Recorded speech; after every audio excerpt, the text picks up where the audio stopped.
So today's video is going to be another solved true crime case. Today we're going to be talking about a small town murder from Somerset. I've been really into researching these kind of small town murders that don't have a lot of reporting done on them. They don't have documentaries, they don't have Netflix series. And I've been really interested in all these smaller ones that I've never heard of before. So expect a lot more of those on my channel in the coming months. So today we're going to be talking about the murder of Catherine Wells-Burr. But before we get into it, I would just like to thank our sponsors for making this video possible, Seeker's Notes. Seeker's Notes is a hidden object game app available to download for free on both iOS and Android devices. Taking place in the cursed city of Darkwood, it's your job as the Seeker to free the city from the curse, weaving through the fascinating storyline with twists and turns at every corner. Every quest that you complete takes you further and further into the story, unlocking new locations,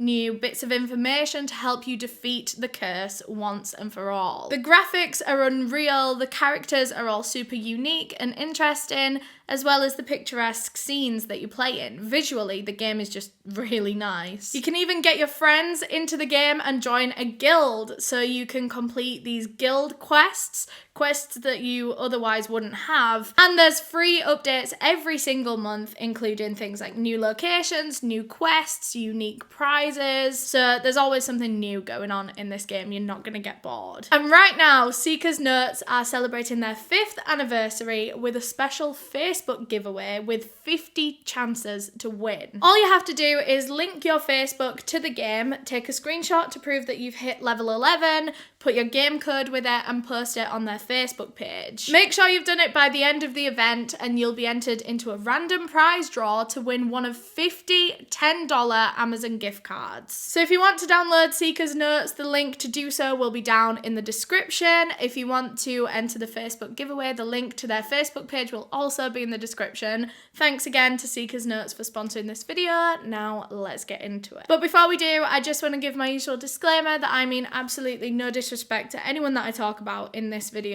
This video is for educational purposes and everything that I'm about to say is just information that I have found on the internet and I'm compiling into one video. Catherine Wells-Burr was a 23-year-old woman born in the southwest of England. I believe she was born in Somerset, if not, it's around that kind of area. Somerset, Bristol. She lived there her whole life as well in that little section of England. Her friends and family nicknamed Catherine Caff, so spelled C-A-F, and would affectionately refer to her as our Caff, which is such a British thing. I think that's like a northern thing especially. It made me smile when I read it. She attended Bath Spa University where she studied business and management. She was a very intelligent, very ambitious woman. She loved music. She would always tweet her favourite lyrics, her favourite songs that she was listening to at the time. She especially liked Eminem and the Relapse album. In the summer of 2010, when Catherine was 21 years old, she was just finishing her uni course and she got a part-time job at a Henry Hoover factory in Somerset. And it was while she was there working at this factory that she met an older man that would sweep her off her feet. And this man was 29-year-old Rafał Novak. Rafał was originally from Poland. He had, a normal life over in Poland. He had a wife, he had a child, his life was going well. And then he decided to leave all of that. He didn't want to be with his wife anymore. He didn't want his child anymore. He was in a lot of debt.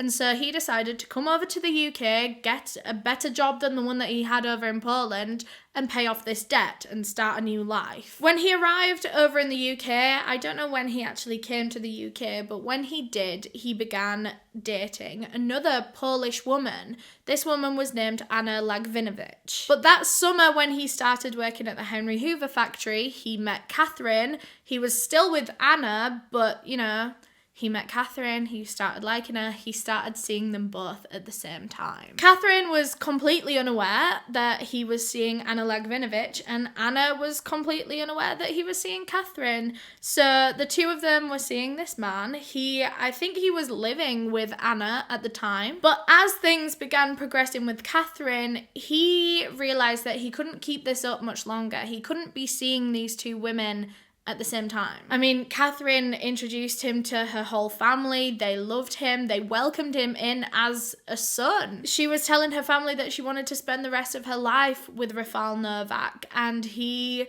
decided that he liked Catherine more. So he broke things off with Anna Legvinovich. Still, at this point, both of them are clueless that this ever happened. Catherine thought he was just hers this whole time, and so did Anna. She had no idea that he was leaving her for another woman. Catherine and Rafal ended up buying their first home together, a 2-bed terrace home in a town called Chard in Somerset. And Catherine and Rafal were so happy. They were going to start this life together. They were going to make a family. They were going to have kids. They were going to get married.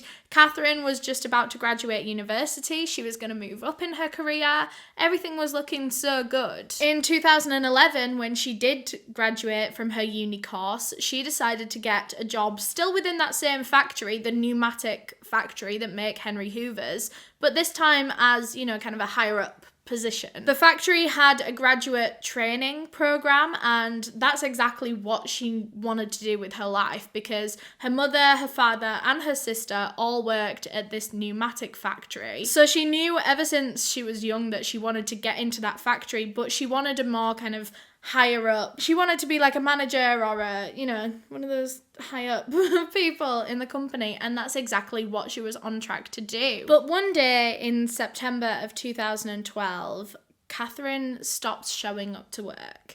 And straight away, her boyfriend notices, Rafal Novak notices that she's not at work, and he goes to his manager and informs him. He says, "Look, I'm really worried. I left Catherine at home this morning. She was fine. I kissed her goodbye.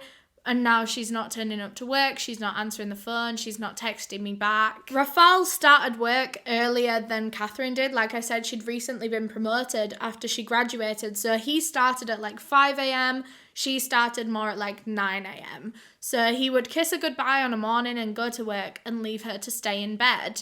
But she'd never just slept in and missed her shift before. This was so unlike her. But he was hoping that maybe she was just ill and maybe she just hadn't answered the phone. So he goes home from his shift as normal that evening, but she's not at home, and neither is her car. Catherine's gone off somewhere. So Rafal Novak calls Catherine's parents and says, "Look, Catherine's not at home. She didn't turn up to work today. Her car's missing. She's not answering her phone. I'm really worried about her." And so her parents decide to come to the home that she shared with Rafal. And on the way there, Catherine's mother recalled feeling this kind of gut feeling that something wasn't right, that something very serious had happened to her daughter. She labelled it mother's instinct. She just knew. She just had this awful feeling. Still, by this time, Catherine hadn't got in contact with anyone, not her parents, not her friends, not Rafal. And Rafal actually expressed to Catherine's parents that he had one major worry in particular. He told them that Catherine had been receiving texts and emails from an ex-boyfriend for some time now, and they were very threatening in nature, saying things like, "If I can't have you, no one can." And they were worried for Catherine's safety, but not only that, Rafal was also worried that Catherine might do something to herself. She was so distressed and anxious with these texts, he said, that she'd spoken of suicide before. So there were multiple different things that could have happened here. So the family decided that this was very serious, and they informed the police, and a search began immediately. An investigation began to find Catherine Wells-Burr. Meanwhile, Rafal, the whole family, all stayed at home comforting each other. And it didn't take long until the family received the news that they were dreading the most, that Catherine Wells-Burr had been found. But she was dead. Her body was found on the side of a road in her own car, about 7 miles away from where she lived in a town called Ashell. The car had been set on fire and burned out pretty much, with her in the driver's seat. Catherine's body was recovered and taken for an autopsy because right now it was unclear what exactly her cause of death was. However, this just seemed suspicious. The circumstances in which she went missing and how her car was found, maybe this could have been a suicide, but it's unlikely that suicide victims will burn the vehicle that they commit suicide in, What's the use in that? What's the point in that? The fact that the potential crime scene was set on fire insinuates that maybe this was foul play. Murderers will often set the crime scene on fire if they want to get rid of all evidence in there. That's not something you see often with suicide cases. I mean, it's possible, but it's unlikely. And so for that exact reason, police were treating this as a suspicious death. And so they began interviewing all of Catherine Wells-Burr's family and Rafal Novak. Police didn't have any concrete reason to suspect Rafal Novak, but in these kind of cases where someone is unexpectedly and suspiciously killed out of nowhere, police often look to the partner, the ex-partner, the husband, the wife, it's always the romantic partner that is looked at first. But police reassured both him and the rest of the family that this was just routine procedure. They have to look at the romantic interest, Rafal Novak, with a little bit of a closer eye. Is that the saying? But they did reassure them that they were going to look into other avenues. They were going to look at everything that they possibly could in this case to get Catherine some justice. So Rafal Novak told police that he was with Catherine the whole evening before her murder. He said that night they'd gone to the supermarket to buy some last-minute ingredients for dinner. They were going to make burgers, so they needed buns, they needed lettuce, whatever. So they went home, they made this meal, they ate it together, then they watched a DVD together and fell asleep. He said that the next morning he woke up around 5 a.m. Catherine was still asleep, so he just got ready for work, got showered, got dressed, and then as he was leaving, he woke Catherine up to give her a goodbye kiss and then left for work, leaving Catherine to sleep in a little bit longer because she didn't start work for another few hours. And he said that this is what they would do every single morning. He would give her a kiss and then leave, and she would come to work in her own time whenever her shift started. So that was the version of events that Rafal told the police. And that night, the night that Catherine's body was found, her family offered Rafal Novak to come and stay at their house because they didn't want him staying alone in the house that he bought with their daughter for them to start a family in, and now she's gone. They didn't want him to be alone. They wanted to all be together so that they could all comfort each other. Like I said, Catherine's family treated Rafal Novak like he was their own son. They really welcomed him into their family. But within 24 hours of Catherine's body being found, her family began having some doubts about Rafal Novak, so much so that they actually went to the police and informed them. For starters, the way that he was acting on the evening that he found out that the love of his life was murdered, he was never going to see her again. He just didn't seem as sad as everyone else. And while people deal with grief in different ways, he didn't cry. He didn't cry at all. He was barely speaking about Catherine that night.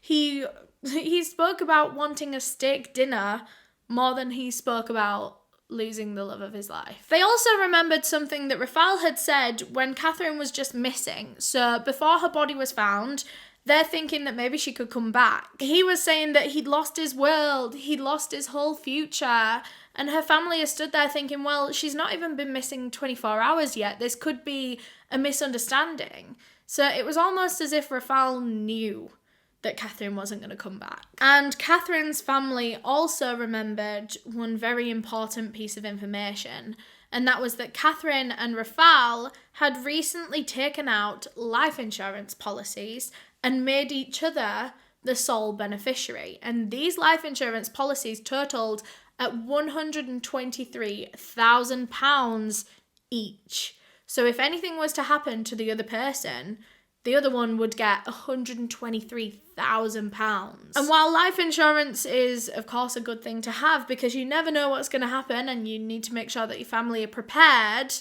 it's quite uncommon for someone so young, Catherine was 23 years old, to have such an expensive life insurance policy at her age. Or at least it's like that in the UK. I don't know what it's like everywhere, but I don't know many people at my age, and I'm 21, that have such an expensive life insurance policy. So not only was it slightly odd that they did that in general, but they also made each other the sole beneficiary. Her parents got nothing. It just all seemed like it was fitting into place. There was a motive, there was money, there was the way that he was acting, after this happened. He didn't seem to be too affected, and it was almost as if he knew that she wasn't going to be coming back. So police decided to look further into Rafal Novak. They seized his phone, they searched his home, and they uncovered a whole double life that Rafal Novak was living whilst he was in a relationship with Catherine. He had, in fact, been seeing his ex-girlfriend Anna Lagvinovich again.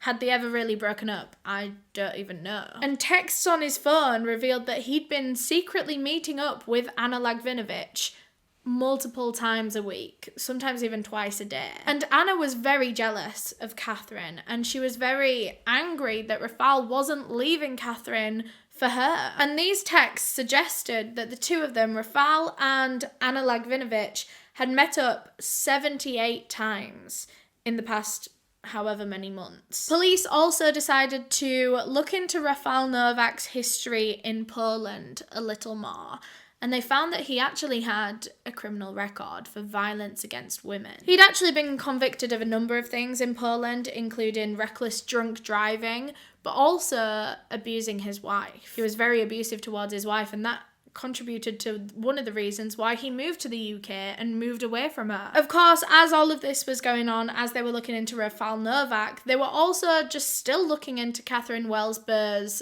life, just kind of seeing what kind of person she was, what kind of people she would hang around with. And that was when they found that Catherine had a number of profiles and accounts on adult online dating sites. But these dating sites, they weren't like Tinder or Match.com.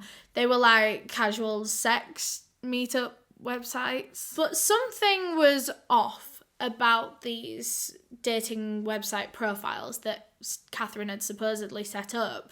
The wording just didn't seem like her. And police had her phone, they had her text history, so they could see what she talked like, what kind of words she used. And these profiles, it just didn't seem like it was Catherine. And so police looked further into this and all these profiles, and they found some pornographic images, supposedly of Catherine, that were edited. They weren't Catherine. They were pornographic images of some other woman with Catherine's face edited on them. These profiles and messages on these websites dated back a few months before Catherine was actually murdered, but the most recent of which, the most recent message that Catherine sent, was at 5 a.m. on the morning that she was murdered. She texts one man saying that she was on her way to meet up with him, and then within a few hours of sending that text message, she was killed. So police got to work tracing the phone number, the SIM card that Catherine texted that morning, hoping it would lead them to this man that she'd been texting and meeting up, and hopefully they would find who had done this to her. So as they were doing all of that, the results of Catherine's autopsy came back. And her cause of death was actually found to be asphyxiation, so suffocation. It seemed as though she'd been suffocated and then put into her car and transported somewhere. Someone else had probably driven her car out there with her body like in the boot. And it was at this point in the case that police recalled that when they first went round to the house to speak with Rafal, at this point Catherine was just missing. She wasn't murdered. So they weren't particularly looking for odd things in the house. But when they found out that Catherine was suffocated to death, they remembered seeing one single pillowcase pegged out on the line after it had been washed, just drying. And how common is it for people to wash their bedding one pillowcase at a time? No one does that. So this led police to believe that Catherine was suffocated using this pillow, and then her killer had washed it and put it on the line. Forensic experts were also sent in to look at the car, Catherine's car, that she was left in and that was burnt out. And they found that the fire was set around 6 a.m. And while police were suspicious of Rafal Novak, he did clock into work at like 5:30 that morning. So it couldn't have been him that set the fire. But what was odd was that those same forensic scientists that examined the car found that Catherine was wearing shorts at the time that her body was burned. And people that knew Catherine said that she never wore shorts. You know, they'd never seen Catherine wearing shorts during the day. The only time they'd ever seen Catherine wear shorts was like pajama shorts to sleep in. So had Catherine been killed in her sleep, or at least when she was in her pajamas? She wasn't ready for the day yet, which kind of contradicts the theory that she was going to meet up with a man from one of these websites. Surely she would have gotten dressed to go and meet up with this man that she was going to hook up with. She wouldn't go there in pajama shorts. So right now this is a very confusing case, but all it took was one more piece of evidence to come forward from Catherine's autopsy. And that was that she still had undigested food in her stomach at the time that she was killed, which forensic psychologists said that it would be impossible for her to have undigested food still in her stomach if she was killed any later than 5 a.m. So she was killed before 5 a.m. They actually placed it more around 2, 3 a.m. that she was killed. And who was home with her at 2, 3 a.m? Rafal Novak. Rafal even told the police that he kissed her on his way to work, but she was dead at 5 a.m. So he'd lied to police about giving her a goodbye kiss on his way to work. Maybe he had murdered Catherine before he left for work, and then maybe this was all part of his alibi that he was going to hire someone or bring someone in to take her body away and set the fire once he was already clocked in at work so that it couldn't be traced back to him. So within 24 hours of Catherine Wells-Burr's body being found, Rafal Novak was arrested and brought into police custody. And from there, this whole thing began unraveling. After reading the texts between Rafal Novak and his girlfriend Anna Lagvinovich, all of these, jealous texts from Anna and texts saying that he was going to meet up with Anna, they thought that maybe she, at the very least, might know something about this. If not, maybe she was involved. So they decided to arrest 32-year-old Anna Lagvinovich. So police have Rafal and Anna in custody while they're also doing all of this other stuff in the background, like tracing the SIM card that Catherine texted that morning. And finally, they got the results back. They were able to trace this SIM card to a familiar location. And finally, they were able to track this SIM card. They followed it all the way to its location and found that it was actually inside Anna Lagvinovich's vehicle, in her car. And using this SIM card and its location and its, tracking GPS, they were able to trace Anna Lagvinovich's movements in the days before Catherine's murder, and things only got deeper from there. Anna's 38-year-old uncle, Tadeusz Dimitroshin, was seen with her on a petrol station's CCTV footage, the two of them buying jerry cans of petrol together, and what was used to light Catherine Wells-Burr's car on fire when she was murdered. Petrol. This murder was way bigger, way deeper, way more premeditated than police initially realised. Now it seemed as though 3 people were involved and they needed to know more. So they looked into Anna's uncle, Tadeusz Dimitroshin, and they found that the two of them were very, very close. Anna was Tadeusz's only friend in the UK. They'd come over from Poland, he'd struggled to make friends, and so his niece, who was very close to him in age, was like his world. And he was very devoted to Anna. He would do anything that she wanted. And this now seemed to police as though this was a huge web of just a bunch of tangled motives and reasons for these 3 people to have come together and worked together to murder Catherine Wells-Burr. There was the love triangle between Anna and Catherine and Rafal. There was the money motive of the insurance. Perhaps that's what got the uncle involved. Maybe he was promised a cut of the money that they would get from the insurance. There was jealousy. There was the fact that Rafal was juggling 2 women. Perhaps he'd gone back to Anna, realised he'd made a mistake going with Catherine instead of Anna, so now he needed to get out of that relationship with Catherine. There were a lot of different motives, a lot of different reasons, and so police decided to look into the months before this and see how this exactly went down. And that was when they realised just how premeditated this murder was. This had been in the planning for months. They'd all made these fake profiles, these fake pornographic images of Catherine. They'd been messaging random men asking to meet up and never going through with it. They were putting all of this in place for months beforehand so that when Catherine was murdered, police might see these messages and think, oh, she was just murdered by one of these men that she met up with. When in reality, it was all Rafal Novak and Anna Lagvinovich. I don't believe the uncle was involved in the premeditation, just more the actual event of getting rid of Catherine's body. It seemed as though Rafal and Anna had planned how they were going to do it, what alibis they were going to use, what kind of reasoning they were going to give as to why they think that Catherine was killed. And then Anna brought in her uncle to help her dispose of Catherine's body while Rafal was at work. This was the man that she loved, the man that Catherine Wells-Burr saw herself spending the rest of her life with. She had a house with him. She was going to get married to him. She was going to start a family with him.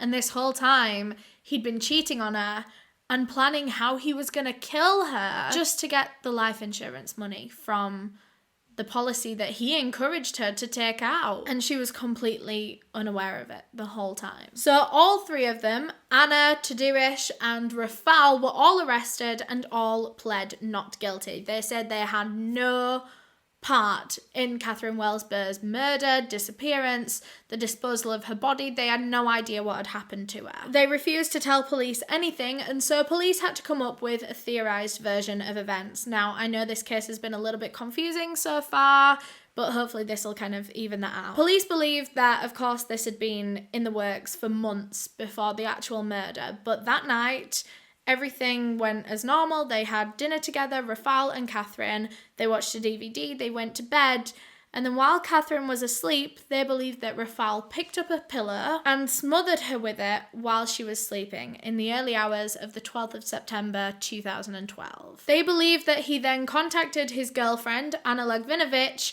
and her uncle, Tadeusz Dimitroshin, and told them to come to his house. These accomplices then picked up Catherine's body, took it out and put it in the boot of her own car and drove her body out to a place that Tadeusz Dimitroshin had planned a few days in advance. He'd gone out for a drive in that general area in a few miles radius and looked for kind of out-of-the-way places where they could set a car on fire and no one would notice for a while. So Anna Lagvinovich and Tadeusz Dimitroshin drove this red Ford Focus that Catherine owned out to Ashill, which is 7 miles away from where she lived. They then got her body out of the boot, placed it in the driver's seat. They put the seatbelt on her in the driver's seat, placed her shoes back on her feet, so it looked as if she'd driven herself there. And then they waited until 6 a.m. and lit the car on fire because, like I said, Rafal Novak will have clocked in at work at around 5:30 that morning, so then if police come sniffing around Rafal, it can't have been him because he was at work. They thought that this was the perfect plan, the perfect alibi, but they didn't plan everything else quite so well. Anna Lagvinovich was caught on CCTV at the local tip just a couple of hours after Catherine's body was dumped in that area, and Anna was disposing of a few items in the tip that were later recovered and found to belong to Catherine. In custody, while they were awaiting their trial, Rafal, Anna and Tadeusz are all in police custody, and police are continuously interviewing them, trying to get any more information out of them that they possibly could, and they weren't giving anything for a long time, and then all of a sudden, Rafal and Anna turn on each other. Rafal said that Anna killed Catherine out of jealousy. She wanted to be with him and Catherine was in the way, so she got rid of Catherine. Whereas Anna said that Rafal hired a hitman to kill Catherine to get the insurance money. These two people had completely different stories. Anna even attempted to smuggle out of prison a fake confession letter from this hitman. Now, this is a little bit confusing, so let me explain. Anna was in jail with her, cellmate, and her cellmate was due to be released. And so Anna wrote this fake confession letter from the hitman that killed Catherine, saying that Rafal had offered the hitman £20,000 to help him kill Catherine. And then Anna gave this fake confession letter to her cellmate to take out with them when they left prison and mail to the police station. So it looked as though the hitman was just confessing. But of course, her cellmate, once she got out of prison, she gave this letter over to the police and said, look, Anna Lagvinovich tried to make me do this. Anyway, all three of them were put on trial for murder. Rafal Novak sobbing in the dock, saying that he'd lost the love of his life. He was defending himself, saying that he had no part in this murder and that it was all Anna. But it actually arose during this trial that on the way to court one day, Rafal Novak had been overheard saying to Anna Lagvinovich that he loved her. And she said it back. And this only confirmed police's theory that the two of them murdered Catherine together for their own joint gain. When he was asked about this, well, why did you tell her you loved her then? He said that he only said it because he wanted to keep her happy. He wanted to keep her on his side. He didn't actually mean it, and he was only saying it to hopefully get a little bit more information out of her about how she'd killed Catherine alone. Rafal Novak's defense was that he believed that Anna Lagvinovich murdered Catherine out of jealousy and out of spite that Rafal had moved on to Catherine. But of course, there's so much more evidence against that. It also came out during this trial, and I don't actually know how police know this, so take this with a pinch of salt, but it was police theorised, that the three of them actually intended to murder Catherine the night before they actually did it. But they believed that in the middle of the night, so Rafal was going to wait until the middle of the night to do this. However, Catherine received a phone call in the middle of the night that woke her up, and that foiled the whole plan, because then when she went back to sleep, she wouldn't be in as deep of a sleep, so she might wake up as he was doing it, you know? And that meant that she lived one more day, and her killers decided to strike again the next night. Of course, like I said, I don't know how police know that, but they did. Anyway, all three of them were found guilty of murder and sentenced to life in prison with a minimum of 32 years each. The killers have since appealed for their sentences to be served back in Poland, which would mean that the minimum sentence would be reduced from 32 years to 25 years. I don't know how that works, just different countries' laws. This appeal has since been rejected. They've also appealed loads of different things to get their sentences reduced, all of which have been rejected. They are serving that amount of time in a UK prison. Catherine Wells-Burr's family have since set up the Catherine Wells-Burr Foundation, which raises money to help victims and families of murder victims to kind of cope with the aftermath, the very unexpected aftermath of a murder. So things like buying headstones, maybe they don't have enough money for a funeral, so unexpectedly. The family have also campaigned for tighter immigration laws on the UK, saying that people moving into the UK from elsewhere aren't screened enough in terms of their criminal history. You know, of course, Rafal Novak was known to the Polish authorities for abusing his wife and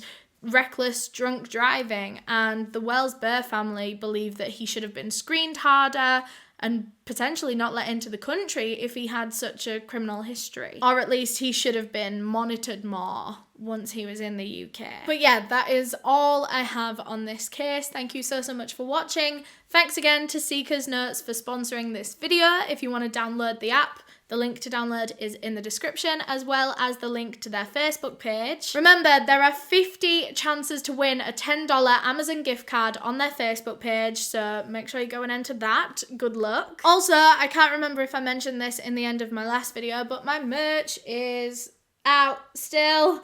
I have these in black, pink and blue, hoodies, mugs, socks, face masks, everything. I have so much. So if you want to go and support me, that is probably one of the best ways to do it, is go in and purchasing some merch. Thank you so much if you have. I really, really appreciate it, and I hope you love it. I love it. Huge thank you to all of my channel members for helping me decide the cases that I cover, especially my tier 2 members whose names are all on screen right now. If you want to become a channel member, you can just click the join button on a desktop, or there'll be a link in the description of this video. But yeah, thank you so much for watching this video. If you enjoyed, make sure you leave a big thumbs up down below. If you want to subscribe, there's a link right here. If you want to subscribe to my second channel, there's a link right here.